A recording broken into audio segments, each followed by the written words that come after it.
Selamat pagi saudara, Anda menyaksikan Breaking News Kompas TV bersama saya Gracia Adur. Saudara, hari ini Litbang Kompas merilis survei Pilkada Jawa Timur yang diselenggarakan pada 1 hingga 9 November 2024. Pilkada Jawa Timur diikuti oleh 3 pasangan calon yakni Lulu Nur Hamidah, Lukmanul Hakim paslon nomor urut 1 dan paslon nomor urut 2 Kofifa Indar Parawansa Emil Elistianto Dardak. Lalu paslon nomor urut 3 Tri Risma Harini dan juga Kiai Haji Zahrul Azhar Asumta atau Gus Hans. Survei dilakukan dengan wawancara tatap muka yang diselenggarakan Litbang Kompas dari tanggal 2 hingga 7 November 2024. Kepada 800 responden yang dipilih secara acak menggunakan metode pencuplikan sistematis bertingkat di Provinsi Jawa Timur. Tingkat kepercayaan survei mencapai 95%, di mana margin of error penelitian kurang lebih 3,46%. Survei ini seluruhnya dibiayai sepenuhnya oleh Harian Kompas. Simak selengkapnya terkait hasil survei Litbang Kompas ini di Harian Kompas dan laman kompas.id. Saudara, dari jajak pendapat yang dilakukan Litbang Kompas, 3,8% responden menyatakan dukungan pada paslon Luluk Nur Hamidah Lukmanul Hakim yang bisa Anda lihat di layar kaca saat ini. Ini bisa Anda saksikan bahwa elektabilitas paslon Pilkada Jawa Timur, survei Litbang Kompas dari tanggal 2 hingga 7 November 2024 ini menyatakan bahwa 3,8% responden menyatakan dukungan pada paslon Luluk Nur Hamidah Lukmanul Hakim, saudara. Kemudian 52,5% memilih paslon Kofifa Indar Parawansa Emil Elistianto Dardak. Lalu 20,9% responden memilih paslon Tri Risma Harini Zahrul Azhar Asumta. Sementara 22,8% responden masih belum menentukan pilihan atau tidak tahu. Kemudian selanjutnya saudara, survei Litbang Kompas ini juga memperoleh data sebaran dukungan pemilih sejumlah parpol di Pilkada Jawa Timur 2024, saudara. Saya bergeser sedikit bahwa mulai dari pemilih dari Partai Kebangkitan Bangsa, Partai Gerakan Indonesia Raya, Partai Demokrasi Indonesia Perjuangan, Partai Golongan Karya, Partai Nasional Demokrat, Partai Keadilan Sejahtera, Partai Amanat Nasional, dan Partai Demokrat. Kita akan perjelas dari masing-masing partai, saudara. Sebaran dukungan pemilih dari PKB di Pilkada Jawa Timur 2024 sebanyak 6,4% responden memilih paslon Lukmanul Hakim. Kemudian 60% ini memilih paslon Kofifah Emil Dardak, lalu 15,5% responden memilih paslon Tri Risma Harini Gus Hans. Sementara 18,2% responden menjawab tidak tahu atau belum menentukan pilihan. Kemudian saudara, kita bergeser ke sebaran dukungan pemilih dari Partai Gerindra di Pilkada Jawa Timur, saudara. Sebanyak 5,0% responden memilih paslon Luluk Nur Hamidah Lukmanul Hakim. Kemudian 58,8% responden memilih paslon Kofifa Indar Parawansa Emil Elistianto Dardak. Lalu 21,0% responden memilih paslon Tri Risma Harini Zahrul Azhar Asumta. Sementara 15,1% responden menjawab tidak tahu atau belum menentukan pilihan. Selanjutnya ke sebaran dukungan pemilih dari PDI Perjuangan di Pilkada Jawa Timur 2024, saudara. Sebanyak 0,9% responden memilih paslon Luluk Nur Hamidah Lukmanul Hakim. Kemudian 45,5% memilih paslon Kofifa Indar Parawansa Emil Dardak. Lalu 40,9% responden memilih paslon Tri Risma Harini Zahrul Azhar Asumta. Sementara 12,7% responden menjawab tidak tahu atau belum menentukan pilihan. Selanjutnya kita ke sebaran dukungan pemilih dari Partai Golkar di Pilkada Jawa Timur. Sebanyak 1,7% responden memilih paslon Luluk Nur Hamidah Lukmanul Hakim. Kemudian 69,5% ini memilih paslon Khofifah Indar Parawansa Emil Elistianto Dardak. Lalu 22,0% responden memilih paslon Tri Risma Harini Zahrul Azhar Asumta. Sementara 6,8% responden menjawab tidak tahu atau belum menentukan pilihan. Selanjutnya kesebaran dukungan pemilih dari Partai Nasdem di Pilkada Jawa Timur 2024. Sebanyak 3,8% responden memilih paslon Luluk Nur Hamidah Lukmanul Hakim, kemudian 61,5% responden memilih paslon Khofifah Indar Parawansa dan Emil Elistianto Dardak, lalu sebanyak 19,2% responden memilih paslon Tri Risma Harini Zahrul Azhar Asumta. Sementara 15,4% responden menjawab tidak tahu atau belum menentukan pilihan.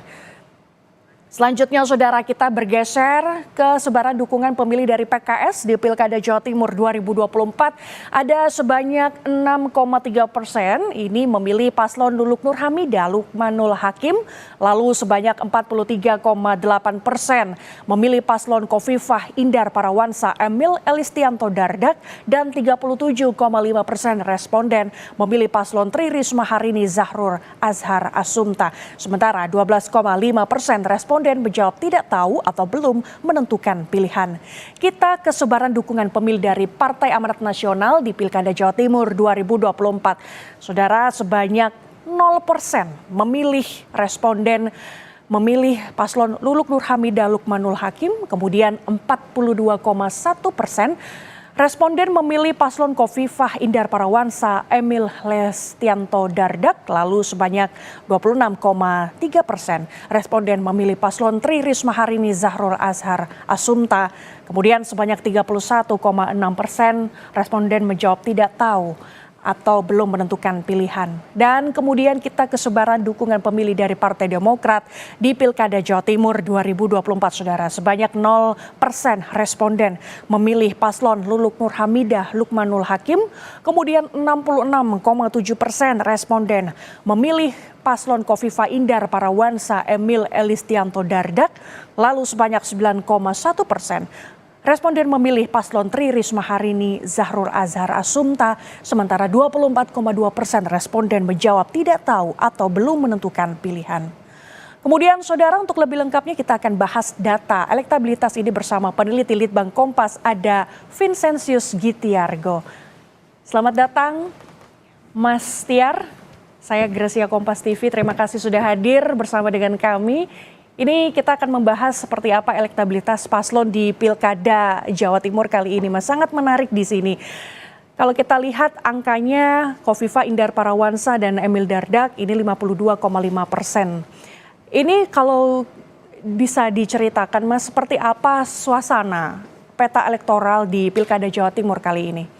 Ya, Mbak Gracia, kalau kita lihat angka sementara ya dari hasil survei yang dilakukan oleh Litbang Kompas, memang angka untuk Khofifah dan Emil ini 52,5%, lalu disusul oleh Bu Risma dan Zahrul Azhar ini dengan angka 20,9%, lalu ada Bu Luluk dan Pak Lukmanul ya dengan 3,8%. Jadi memang dari tiga kandidat yang menariknya kan tiga-tiganya perempuan ya sebagai calon gubernur. Sementara ini limpahan suara memang cenderung menuju kepada Ibu Khofifah ya sebagai petahana ya. Dua-duanya kan memang petahana ya karena memang pasangan Khofifah dan Emil Dardak ini sempat terpilih menjadi gubernur dan wakil gubernur Jawa Timur pada Pilkada 2018 begitu. Nah ini memang peta sementara dengan tadi sempat disebutkan juga bahwa masih ada sekitar 22,8% responden survei ini yang masih belum menentukan pilihan atau undecided voters gitu. Oke. Nah Mas, ini kan kalau kita lihat bahwa hasil survei 52,5% ini jatuh kepada Khofifah dan Emil Dardak.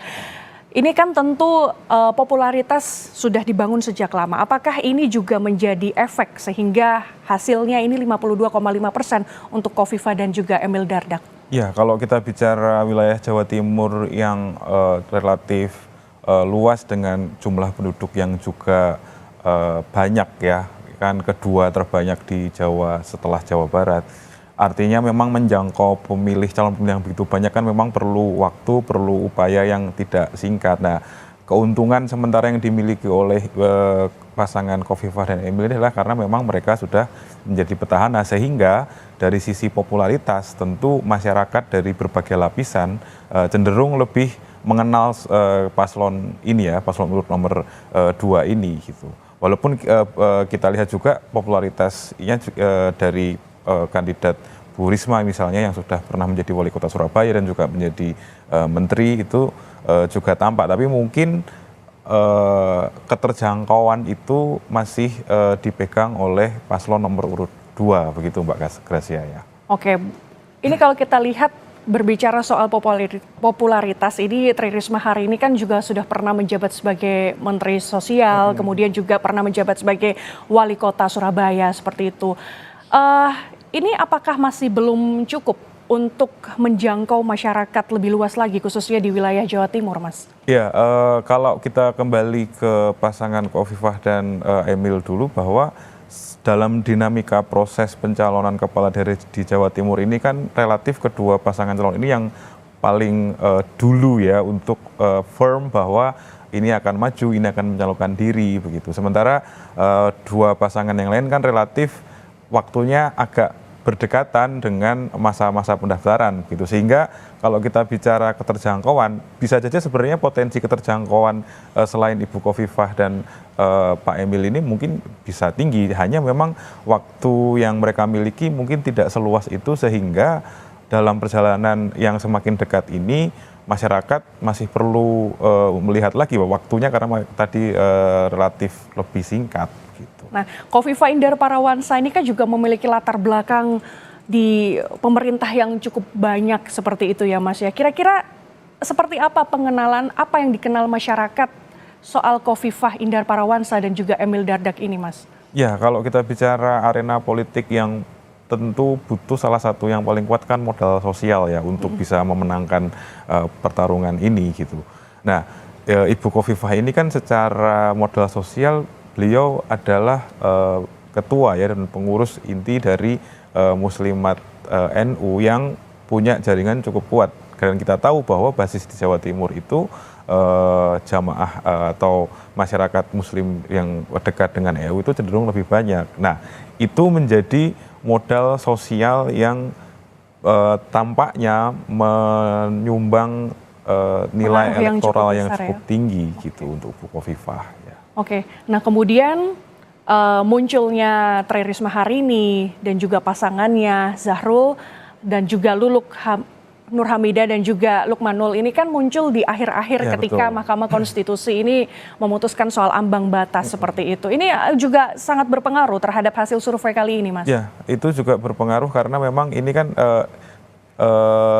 kalau di Jawa Timur sebenarnya kita bisa lihat sebenarnya ya partai PDIP dan juga partai PKB kan sebenarnya punya basis suara yang kuat di Jawa Timur sebenarnya. Hanya memang tadi kembali lagi mungkin kedua partai ini perlu waktu yang relatif lebih panjang ya untuk menentukan kandidat-kandidat yang akan maju.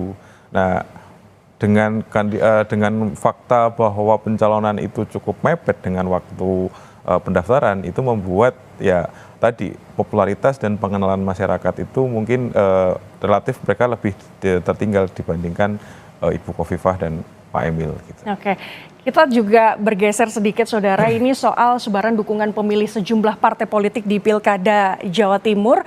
Kita tahu bahwa Khofifah dan Emil Dardak ini diusung oleh 15 partai dari Koalisi Indonesia Maju.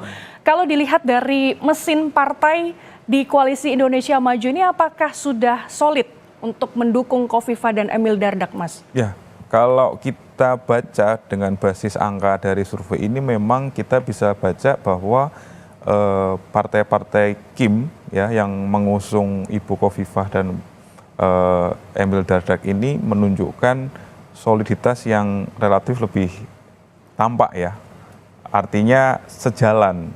Mereka yang memilih partai-partai KIM misalnya Gerindra, Golkar dan seterusnya itu menunjukkan limpahan suara yang mengerucut ke sosok yang diusung yaitu paslon nomor urut 2 ini begitu. Artinya kita bisa baca ada indikasi selain memang faktor sosok yang kuat, itu memang ada perlu kita lihat juga kemungkinan sumbangan elektoral dari mesin-mesin partai, infrastruktur partai yang berjalan sampai ke akar rumput ya di Jawa Timur gitu. Berarti bisa dibilang ini cukup solid ya kita lihat di sini bisa mesin partai di Koalisi Indonesia Maju untuk mendukung Khofifah. Tapi kalau kita lihat di sini angkanya untuk PKB dan juga PDIP ini kan mereka terpisah, apalagi PKB dengan Khofifah ini kali ini berpisah gitu ya Mas ya. Ini apakah terjadi split voting ya? Dalam artian seperti kayak pemilih PKB apakah ada juga yang mendukung ke Khofifah tapi bukan Nur Hamidah atau sebaliknya Mas?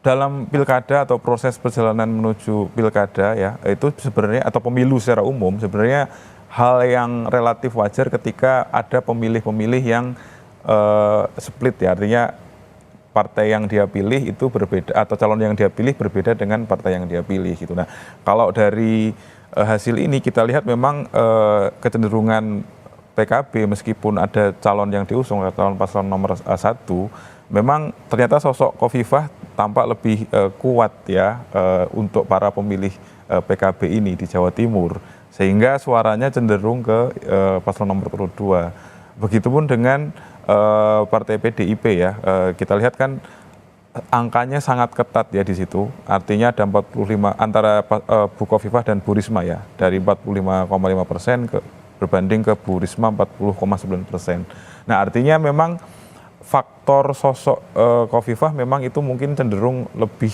dominan ya. Di satu sisi, di sisi lain ada pertanyaan besar bagaimana mesin partai atau infrastruktur partai yang dibangun dari kedua partai non-Kim ini di Jawa Timur. Nah itu yang perlu kita lihat bersama nanti gitu ya. Kurang lebih seperti itu ya Mbak ya. Oke baik. Ini sangat menarik kalau dibahas ya Mas ya soal sebaran dukungan pemilih sejumlah partai politik. Tapi saudara masih banyak informasi-informasi menarik lainnya masih soal survei Litbang Kompas di Pilkada Jawa Timur 2024. Tetaplah bersama kami. Saudara masih bersama saya Gracia Adur dan peneliti Litbang Kompas Vincentius Gitiargo. Selain elektabilitas dari sebaran parpol, Litbang Kompas ini juga merilis hasil survei elektabilitas 3 pasangan calon gubernur Jawa Timur berdasarkan generasi. Jajak pendapat atau survei Litbang Kompas juga memperoleh elektabilitas berdasarkan generasi atau usia para responden yang tersebar di beberapa kategori. Mulai dari generasi Z, yakni responden berusia di bawah 28 tahun, kemudian generasi Y muda di rentang usia 28 hingga 35 tahun, kemudian responden generasi Y madya yakni di rentang usia 36 hingga 43 tahun. Lalu ada responden generasi X dengan rentang usia 44 hingga 57 tahun, serta terakhir ada responden generasi baby boomer yakni ada di rentang usia 58 hingga 76 tahun. Saudara, kita bedah lebih detail elektabilitas berdasarkan generasi Z di Pilkada Jawa Timur. Anda bisa lihat informasinya di layar kaca Anda. Berdasarkan responden Gen Z atau Gen Z dengan usia di bawah 28 tahun sebanyak 7,4%. Ini memberikan dukungan kepada Luluk Nur Hamidah Lukmanul Hakim. 53,7% memilih paslon Khofifah Indar Parawansa Emil Dardak. 23,7% responden memilih paslon Tri Risma Harini Zahur Azhar Asumta. Sementara 15,3% responden memilih tidak tahu atau belum menentukan pilihan. Kemudian bergeser ke responden Gen Y muda dengan rentang usia 28 hingga 35 tahun. Sebanyak 3,4% memberikan dukungan kepada Luluk Nur Hamidah Lukmanul Hakim. 54,5% memilih paslon Khofifah Indar Parawansa Emil Elistianto Dardak. 18,6% responden memilih paslon Tri Risma Harini Zahur Azhar Asumta. Sementara 23,4% responden memilih tidak tahu atau belum menentukan pilihan. Kita bergeser ke responden Gen Y madya dengan rentang usia 36 hingga 43 tahun. Sebanyak 2,3% memberikan dukungan kepada Luluk Nur Hamidah Lukmanul Hakim.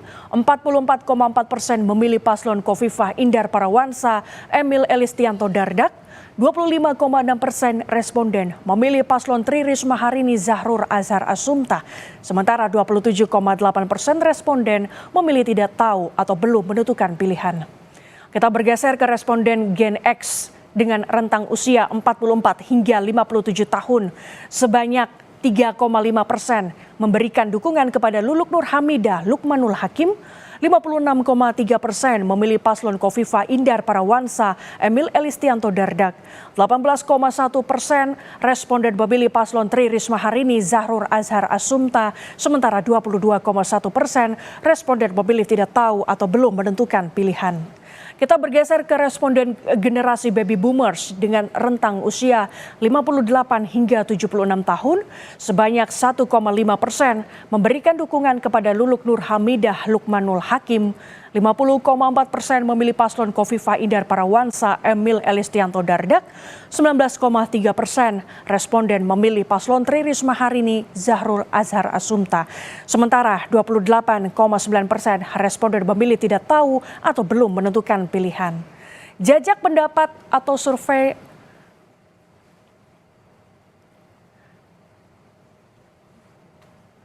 jajak pendapat atau survei Litbang Kompas ini juga memperoleh elektabilitas berdasarkan gender. Tapi sebelum ke gender, saudara, kita akan kembali ke elektabilitas berdasarkan generasi di Pilkada Jawa Timur. Ini ada Gen Z, Gen Y, Gen Y Madya, Gen X, dan juga Baby Boomers. Ya. Sebetulnya yang saya tanyakan ini, Mas, seperti apa kampanye dari ketiga paslon ini untuk bisa mengenalkan diri kepada 5 generasi ini? Oke, kalau kita lihat dari responden yang dalam survei ini, kita tanya pengenalan atau pengetahuan terhadap paslon dari mana, itu 2 yang paling dominan adalah pertama media massa, itu berarti koran, televisi, dan seterusnya. Yang kedua adalah media sosial. Ya, kalau kita bicara generasi, tentu kita bicara soal platform atau media mana yang cocok gitu ya. Ketika kita melihat sebenarnya tampak bahwa setiap atau terutama di generasi Z itu tampak bahwa setiap kandidat ini tentu melakukan upaya lewat media sosial ya, terutama karena ini kan media yang dekat dengan anak muda. Itu tampak dari angka yang kesemuanya kan di atas rata-rata elektabilitas awal tadi ya. Misalnya Lulu di sini 7,4, Kofifa 53,7, lalu Bu Risma 23,7% dengan undecided voters yang paling rendah. Jadi di satu sisi adalah ternyata memang kandidat-kandidat ini melihat platform media sosial yang dekat dengan Gen Z ini sebagai media kampanye yang efektif gitu ya. Di sisi lain pemilih Gen Z ini kan ada sebagian yang pemilih mula, artinya baru pertama kali akan mencoblos di Pilkada 2024 ini, sehingga ada antusiasme yang tinggi tampak dari angka undecided yang paling rendah dibandingkan generasi yang lain begitu ya. Nah, dekat dengan itu kan generasi Y menunjukkan mungkin generasi Y muda ya menunjukkan relatif kecenderungan yang mirip dengan generasi Z ini di soal platform tadi gitu ya. Hanya memang menarik ketika melihat Gen Y Madya ya, ini menjadi menarik karena ini undecided votersnya relatif tinggi ya, 27,8%, sementara Kofifa juga mendapat yang paling rendah di sini ya. Ini menarik melihat situasi ini karena mungkin kita bicara generasi itu kan kita juga bicara soal latar belakang misalnya pekerjaan sehari-hari ya. Ini kan orang-orang Jawa Timur yang usianya 36 sampai 43 tahun. Melihat mungkin di sini adalah generasi yang paling kritis terhadap Kofifa kita lihat sebenarnya ya. Karena elektabilitas Kofifa ternyata paling rendah di generasi ini. Sementara ada misalnya Bu Risma angkanya relatif paling tinggi di generasi ini, menunjukkan sebenarnya mereka ada kecenderungan pengen alternatif sebenarnya. Nah, pertanyaan kan kenapa gitu? Mungkin karena di usia-usia ini kan memang sebagian responden di generasi Y Madya ini sedang terdesak ya dari sisi ekonomi, misalnya dari sisi pekerjaan. Ketika muncul jenis-jenis pekerjaan baru yang perubahannya sangat besar, disrupsi digital, sehingga mereka melihat apakah mampu mereka bersaing di dunia yang sudah berubah ini begitu ya. Nah ini mereka tulis dari situ. Beda dengan generasi X dan baby boomers yang relatif lebih settle ya, lebih aman kondisinya begitu. Oke. Ini kemudian di generasi X Ini juga di rentang usia 44 sampai 57 tahun, ini Khofifah memiliki angka 56,3% dan juga Tri Risma hari ini 18,1%. Ini kira-kira apa yang diinginkan oleh generasi X terhadap tiga paslon ini? Ya, Tipe-tipe pemilihnya ini seperti apa? Ya, nih? kalau tadi kita bicara pemilih muda itu atau awal itu baru mungkin beberapa kali melakukan pencoblosan ya ikut pemilu. Kalau generasi X dan generasi nanti baby boomers itu kan relatif ini bukan pengalaman pemilu pertama. Tapi poinnya adalah biasanya kan generasi X dan generasi di atasnya yang senior itu kan pengen stabilitas ya. Artinya situasi itu ya tidak berubah dengan cepat, apa yang sudah ada mungkin dijalankan dulu sehingga ya di sini kita lihat bahwa mereka melihat mungkin cenderung puas dengan kinerja Gubernur Khofifah dan wakilnya Emil selama ini sehingga mereka pengennya ya sudah dengan situasi yang aman, yang stabil saja. Gitu kan relatif kan karakter pemilih yang lebih senior kan seperti itu. Oke, berarti popularitas mereka, Khofifah dan juga Emil Dardak di pilkada sebelumnya ini juga sangat berpengaruh begitu ya untuk khususnya di generasi X ini. Generasi X ini apakah dan Y ini cukup kritis begitukah Mas dengan melihat ketiga paslon ini? Ya kalau kita lihat tadi yang paling kritis sebenarnya kan generasi Y yang Madya ya. Kalau udah ke generasi X itu kan sebagian dari generasi X itu sudah memasuki usia pensiun atau purna tugas begitu ya. Sehingga tidak tampak bahwa nah kan turun di generasi Y Madya ya, dan undecided votersnya besar tapi kembali relatif normal dalam tanda kutip ya dengan baseline yang lain itu di generasi X dan generasi baby boomers. Artinya kan kalau dari sini yang paling kritis di sini sebenarnya adalah generasi Y Madya. Generasi Y Madya. Apakah visi misi yang disampaikan oleh ketiga paslon ini selama di debat pilkada sebelumnya beberapa minggu yang lalu ini juga sangat berpengaruh kah dalam memilih ketiga paslon ini, Mas? Ya, kalau kita bicara tadi misalnya media massa masih menjadi platform yang paling utama ketika mengenal dan debat itu kan disiarkan secara publik, tentu itu akan berpengaruh ya. Artinya bagaimana para calon ini membawakan atau mengartikulasikan visi misi program-programnya untuk Jawa Timur, tentu itu akan dilihat dan pasti juga mempengaruhi bagaimana cara pandang masyarakat terhadap ketiga calon ini. Begitu. Oke, nah Mas ini juga menarik selain kita membahas soal generasi Y, ini juga yang menarik di sini adalah jajak pendapat atau survei Litbang Kompas yang memperoleh elektabilitas berdasarkan gender atau berdasarkan jenis kelamin. Kita lihat lebih detail dukungan berdasarkan gender. Dari pemilih laki-laki, 4,8% mendukung Luluk Nur Hamidah Lukmanul Hakim, lalu 49,6% mendukung Khofifah Emil Elistianto Dardak, kemudian 22,6% mendukung Tri Risma Harini Zahrur Ashar Asumta, sementara 23,1% belum tahu akan mendukung siapa. Kemudian dari pemilih perempuan 2,8% mendukung paslon Luluk Nur Hamidah Lukmanul Hakim, lalu 55,4% mendukung Khofifah Emil Elistianto Dardak, kemudian 19,3% mendukung Tri Risma Harini Zahrur Ashar Asumta, sementara 22,6% belum tahu akan mendukung siapa. Masih bersama dengan peneliti Litbang Kompas Vincentius Gitiarko, Mas Tiar, saudara, ini apa yang bisa kita pahami bersama dari angka-angka elektabilitas berdasarkan gender ini? Ini kita lihat bahwa ini baru pertama ya kita melihat ada ketiga paslon ini semuanya adalah gendernya perempuan. Ini juga berpengaruh terhadap hasil survei kali ini, Mas? Iya, pertama kita lihat ada sisi tentu bahwa ketiga calon ini adalah yang gubernur ya adalah perempuan. Tentu itu akan memberikan daya tarik tertentu bagi calon responden yang juga perempuan ya karena kan pertama kan jarang ya apalagi kita bicara sosok pemimpin kan jarang ketika ada pemimpin perempuan yang sampai ke level atas. Nah ini menjadi menarik ketika sebenarnya ini harapan juga ya dari pemilih perempuan bahwa ternyata perempuan juga bisa loh apalagi di Jawa Timur ya. Ini menunjukkan juga bahwa Jawa Timur dari sisi gender dalam tanda kutip para pemilihnya pun sangat terbuka dengan kesetaraan ya bahwa pemimpin tidak harus laki-laki gitu.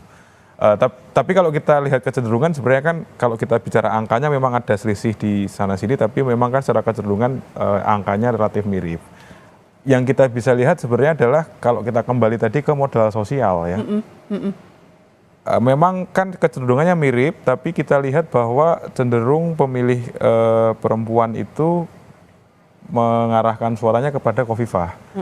Kita bicara modal sosial bahwa sosok Ibu Khofifah ini adalah petinggi ya di Muslimat NU yang dalam yang notabene adalah organisasi perempuan NU gitu ya. Nah ini kan menunjukkan bahwa selain visi misi, selain sosok yang kuat, bahwa sudah ada modal sosial yang kuat dari salah satu calon itu ternyata memberikan sumbangan elektoral yang juga krusial begitu. Artinya popularitas Khofifah yang menjabat sebagai Ketua Muslimat NU sudah hampir 24 tahun ini menjadi modal utama bagi Khofifah seperti itu ya Mas ya. Lalu bagaimana dengan calon-calon yang lain? Di sini masih terlihat ada Tri Risma hari ini 22,6%. Ini seperti apa ini Mas? Ya kalau dengan popularitas yang ada yang dimiliki oleh Tri Risma hari ini sebelumnya menjabat sebagai Mensos, kemudian Wali Kota Surabaya, ini seperti apa? Ya sebenarnya kalau kita lihat selisih memang ada kecenderungan laki-laki sedikit lebih tinggi ya untuk Ibu Risma. Cuma kan selisihnya memang tidak setinggi yang perbandingan antara Ibu Khofifah ya. Lalu menarik juga ketika melihat Bu Lulu itu lebih tinggi sedikit elektabilitasnya di pemilih laki-laki. Tapi memang kecenderungannya ini kita lihat masih di dalam margin error. Artinya sebenarnya tidak ada perbedaan yang cukup signifikan antara pemilih laki-laki dan pemilih perempuan di paslon nomor 1 dan paslon nomor 3 ya. Kemudian bagaimana dengan sebaran di aspek gender laki-laki dan perempuan Mas? Ini terlebih melihat bahwa calon gubernur di Jawa Timur adalah perempuan. Ya kalau kita lihat bahwa tidak ada problem artinya kecenderungannya sama, kembali lagi bahwa baik laki-laki maupun presiden perempuan melihat ya tidak ada masalah dengan sosok pemimpin perempuan di Jawa Timur, dan itu kan sudah pernah terjadi bahwa Khofifah pun terpilih gitu. Waktu itu pun ketika itu kan sebenarnya Ibu Khofifah juga melawan yang lawannya adalah laki-laki gitu. Artinya kita melihat juga kultur masyarakat Jawa Timur yang mungkin relatif lebih terbuka ya soal gender ini terhadap sosok pemimpin. Berarti isu gender ini tidak menghambat khususnya untuk di Pilkada Jawa Timur meskipun ketiga paslon ini adalah perempuan. Artinya semua di sini tidak ada yang ini ya sangat menghambat begitu ya Mas ya. Oke. Nah Saudara, masih banyak informasi menarik lainnya masih soal survei elektabilitas dari ketiga paslon Pilkada Jawa Timur. Tetaplah bersama kami. Saudara, kita akan melihat ada jajak pendapat atau survei Litbang Kompas juga memperoleh data silang atau cross elektabilitas berdasarkan kelas sosial ekonomi yang terbagi ke dalam 4 kelas, yakni ekonomi kelas bawah, ekonomi kelas menengah bawah, ekonomi kelas menengah atas dan ekonomi kelas atas. Kita perjelas lebih detail Saudara di wall di sisi sebelah kanan saya. Sebanyak 2,9% responden dari kelompok masyarakat kelas ekonomi bawah memilih Lukmanul, 58,0% ini memilih Khofifah Emil, lalu 18,6% memilih Risma Gushans. Sebanyak 20,6% responden memilih tidak tahu atau belum menentukan pilihan. Kemudian sebanyak 4,4% responden dari kelompok masyarakat kelas ekonomi menengah bawah memilih Lukmanul, 49,6% memilih Khofifah Emil, lalu 21,5% memilih Risma Gushans. Sebanyak 24,5% responden memilih tidak tahu atau belum menentukan pilihan.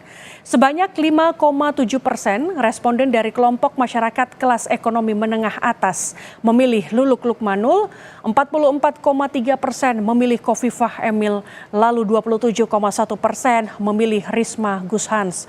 Sebanyak 22,9% responden memilih tidak tahu atau belum menentukan pilihan.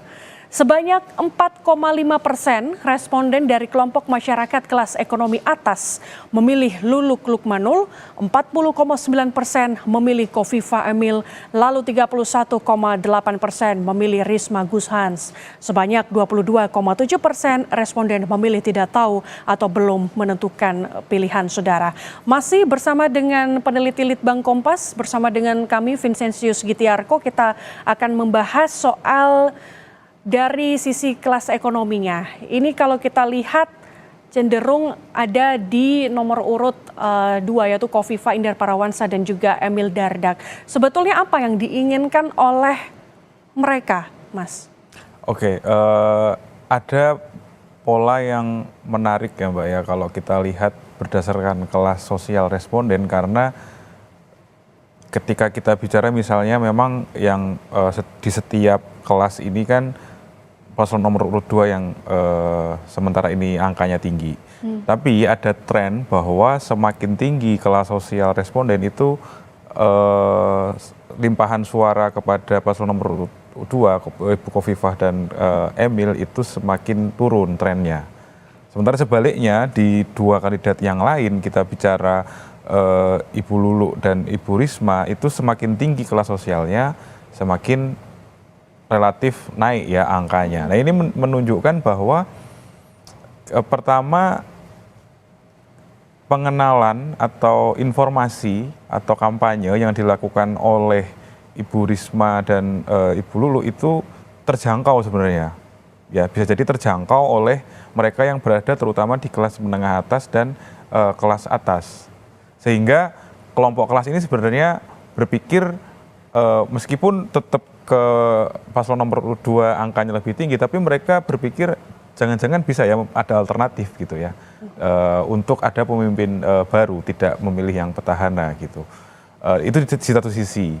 Tapi di sisi yang lain kita juga melihat bahwa faktor keterjangkauan dari Ibu Risma dan Bu Luluk itu mungkin tidak sampai ke kelas yang menengah bawah dan terutama kelas bawah gitu. Karena kan kalau kita bicara pengenalan ke kelompok ini kan tadi butuh infrastruktur dan butuh media, butuh jaringan yang kuat gitu ya, mengingat begitu banyaknya penduduk di Jawa Timur gitu.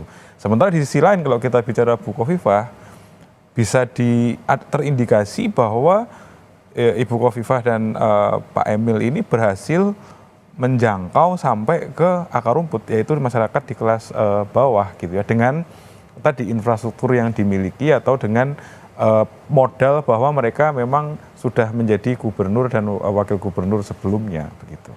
Dari kalangan masyarakat bawah ini kan Ibu Kofifah dan Emil mencapai 58%. Apa yang diharapkan oleh mereka, Mas? Oke. Kita bicara kelas bawah ya, dan juga mungkin sebagian dari menengah bawah itu kan cenderung kalau bicara pemimpin itu ya bicara program-program yang nyata, program-program yang memang lebih dekat, yang dalam tanda kutip dalam arti yang netral ya, kita bicara kebijakan-kebijakan yang populis, sehingga itu langsung bisa dirasakan oleh masyarakat. Sehingga dari angka ini terlihat bahwa kelas bawah ya itu melihat Ibu Kofifah dan Pak Emil ini punya program atau punya kebijakan yang mungkin lebih bisa dirasakan secara langsung. Sementara kalau di kelas menengah atas dan kelas atas karena tidak dalam tanda kutip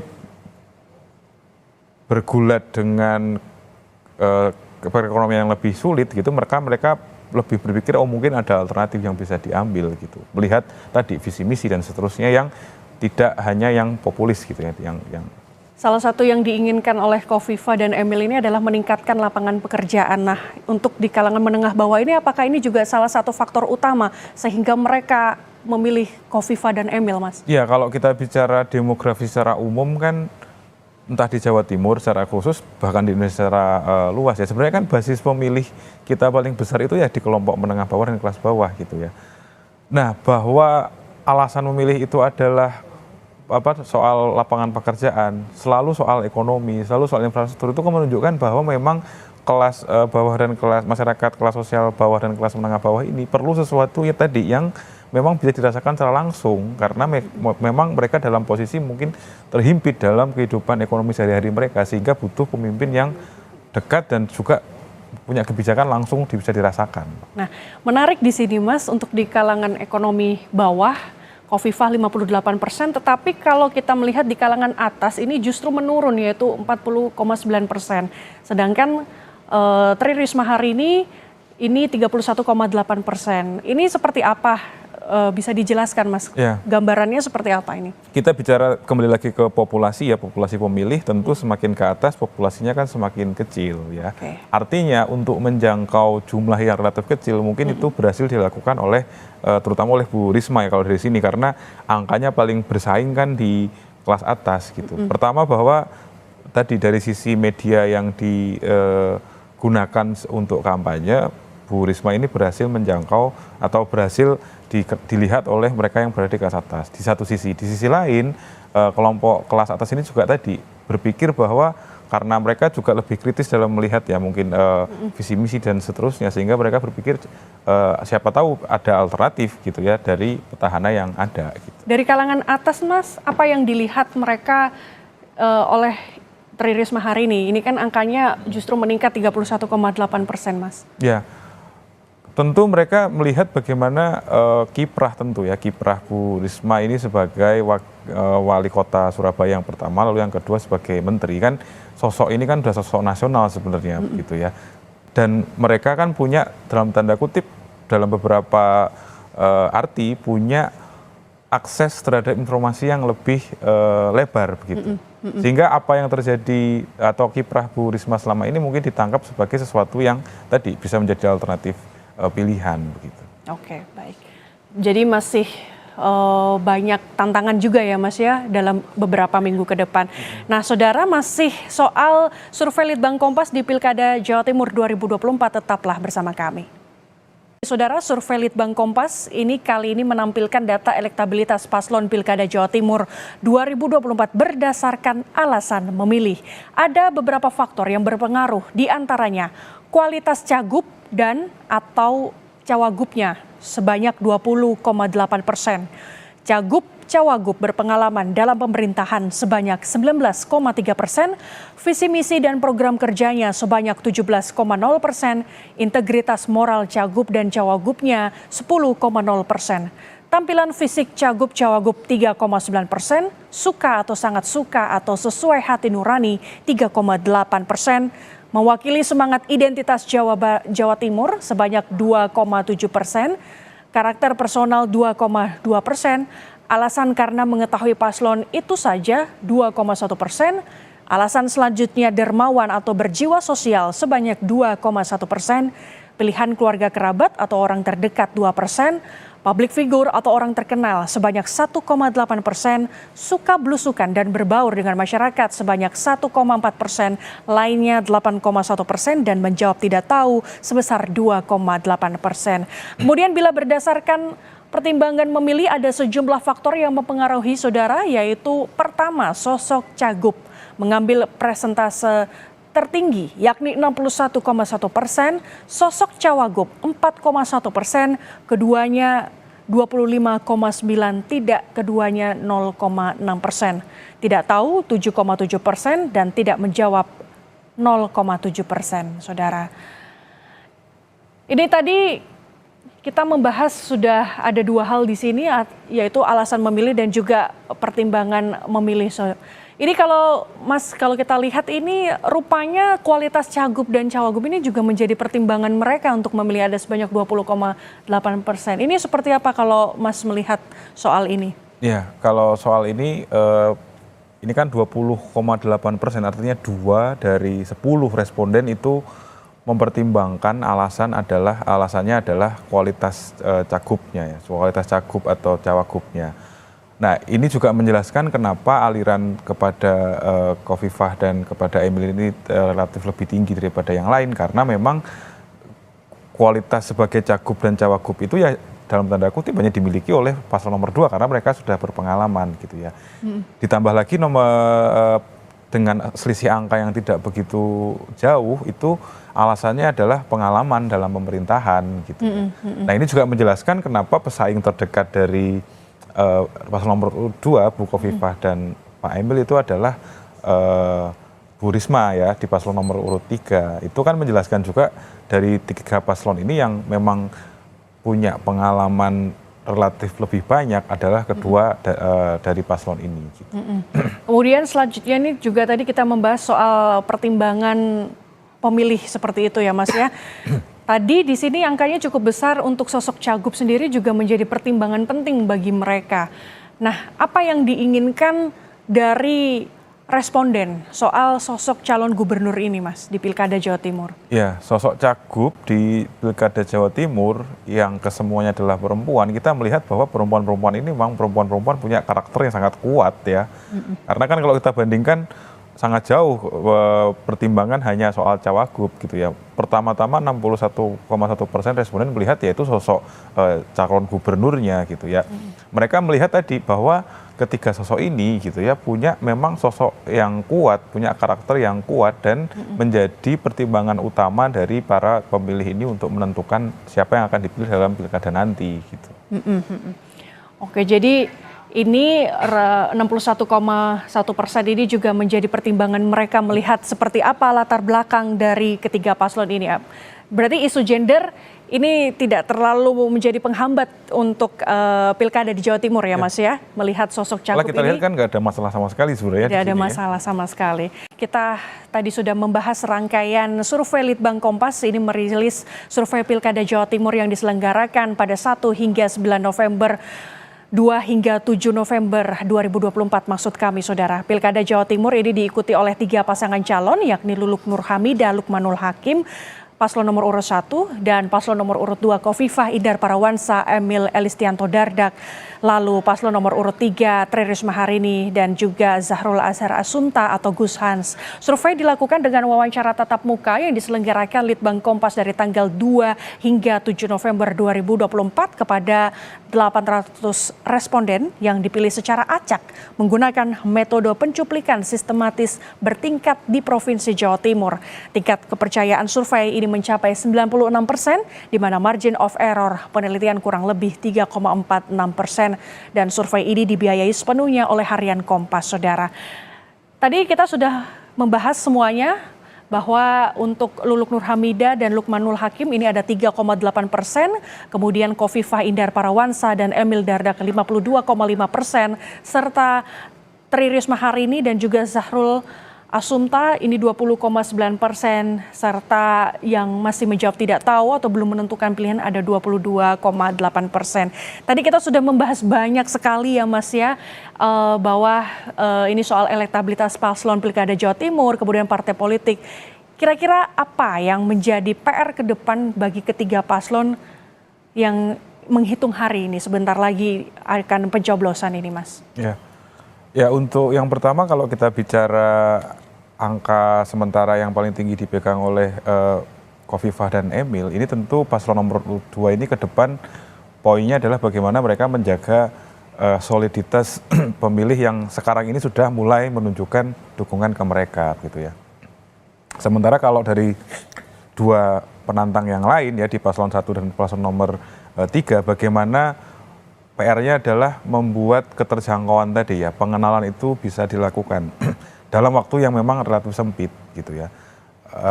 Ini nanti kalau mereka berhasil ya, dua kandidat yang lain berhasil melakukan itu, tentu jarak yang sementara ini relatif lebar bisa semakin didekati.